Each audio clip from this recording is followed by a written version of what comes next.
Hey there, welcome. Let's pause for a second. We've all faced that moment. You're staring at a spreadsheet, a formula that should work, but for some reason, it just doesn't. Or worse, you're spending hours each week manually updating reports, terrified that one wrong click could ruin everything. But what if I told you it's not your fault? Most of us were handed the tools, but never shown the strategy. We were taught functions, but not systems. And that's the real problem. Here's the truth. You don't need to learn 200 formulas. You need to master 4 essential concepts that will transform the way you work with data. This is the 80-20 rule for Excel, a system that solves 80% of your problem and bridges the gap between being just another user and becoming the go-to Excel expert on your team. Today, you're not just learning tips you can Google. You're installing a whole new operating system for how you think about spreadsheets. By the end of this video, you won't just have new tricks. You have a framework, one that makes you faster, more confident, and trusted with the data that matters. Let's dive in. Now, you might think that Vlookup is the best function out there, but I don't agree. However, you absolutely must know how to use it. Interviewers expect it, and for certain situations, it's the perfect tool. I only use Vlookup when my data is simple and small, and I know its structure won't change. The reason is that Vlookup has 2 major weaknesses. Your lookup value must be in the first column of the data you select. You have to manually count columns, which is slow and breaks if you add or remove columns later. But for a quick, simple task, it's great. Let's see how it works. First, let's understand her data. We have 3 tabs. The Order tab, which contains our transaction data. The Product tab, which has details about each item, and the Customer Data tab, with information about our customers. They are all separate, but they are linked by IDs. Our goal is to answer a business question. Where are our customers from? To do that, we need to pull the country information from the Customer Data tab into our Main Order tab. We'll use the customer ID as a connecting key. Okay, let's build this together. I'm going to type in country here, since that's the information we are trying to get. Start by typing equals Vlookup, and when you see the function pop up, press the tab key on your keyboard. It's a great shortcut that auto-completes the function and adds the opening parentheses. Now, Excel gives us a recipe of the 4 ingredients it needs. The first is the lookup value. This is the one piece of information that connects our 2 sheets. In our case, it's the customer ID in cell C2. Now, the second ingredient, the table array. This is simply the table where the answer lives. So we'll click over to the customer data sheet and select the entire data range from column A to E. Type another comma. The third ingredient is the column index number. This is the part where Vlookup is a bit messy. We have to manually count which column holds the answer we want. Let's count together. Customer ID is 1, customer name is 2, customer email is 3, city is 4, and country is 5. So we type the number 5.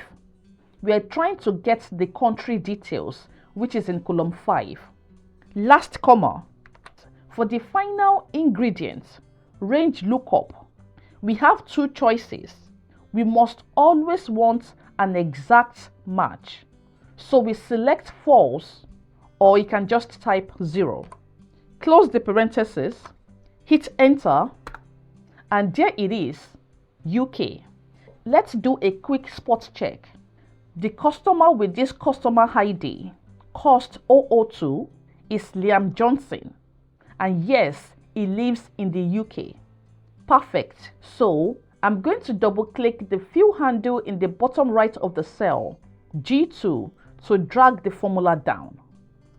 So, if VLOOKUP is so rigid, what do we use for more complex data? We use index match. It's my go-to function, and once you get it, you rarely go back to VLOOKUP.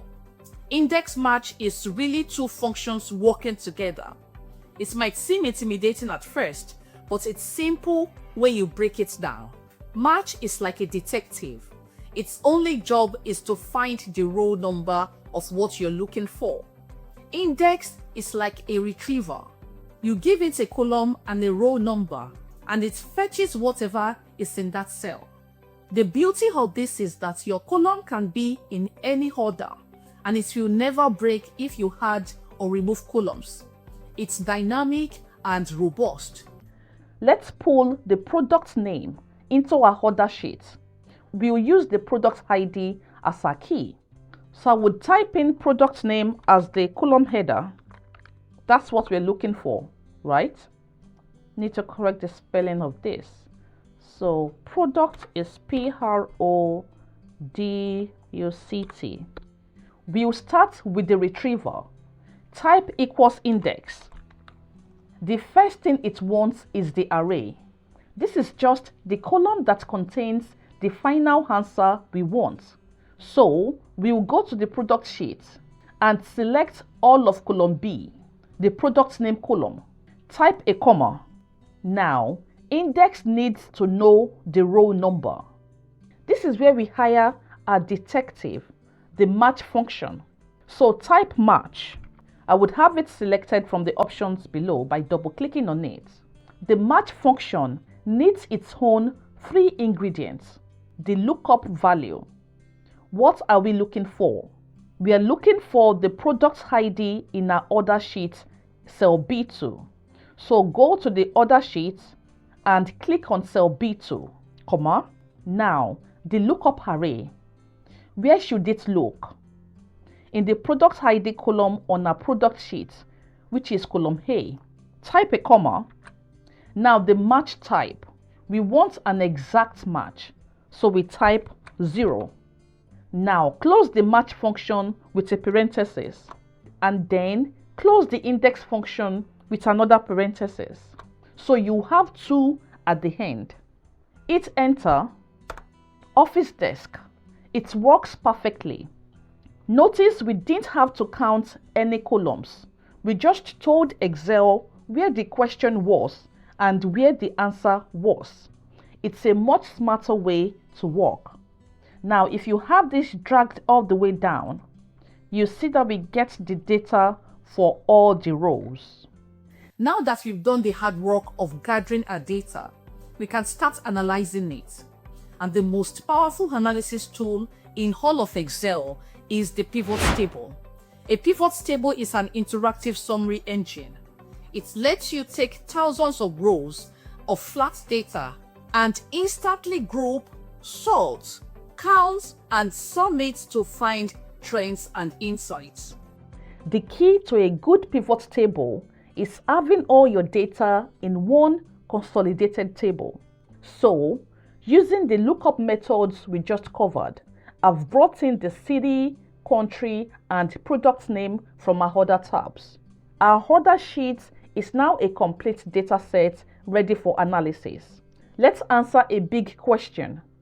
Which country buys the most products? First, click any single cell in your data table. Then go to the Insert tab on the ribbon and click Pivot Table. A small box will pop up. Excel has already figured out your data range, so you can just click OK. It will create your pivot table in a new sheet.